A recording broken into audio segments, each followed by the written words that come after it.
Number 13, Mr Speaker. Mr Speaker, national waiting time standards for early intervention in psychosis, improving access to psychological therapies and children and young people eating disorder services are already being met or are on track to be met by 2020-21 for the North West. Under the NHS long-term plan, we will introduce new waiting times and targets, and we have an ambition to deliver much more treatments for all those who need it. Thank you, Mr Speaker. Adult waiting times on the Wirral for talking therapies for anxiety and depression, Mr Speaker, are some of the worst in the country.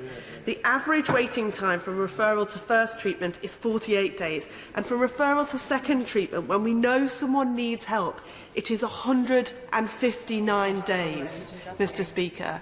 So can I ask the Minister, firstly, will she thank all the volunteers in Wirral who are trying to help those who are suffering from anxiety and depression?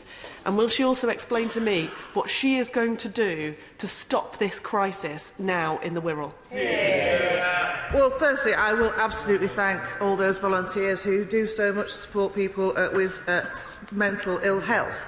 And I think it's worth emphasising the role of the voluntary sector in doing that. And I would encourage NHS CCGs to look at commissioning additional services from the voluntary sector, because so much of that wraparound care is as important as clinical intervention in terms of repairing mental ill health.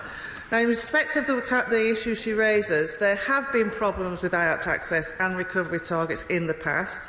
The CCG have told me that the backlog of over 1,000 patients has been cleared after additional funding from the CCG, and that the IAPT targets are now being met. But obviously I will keep this position under review, and I thank her for raising this issue.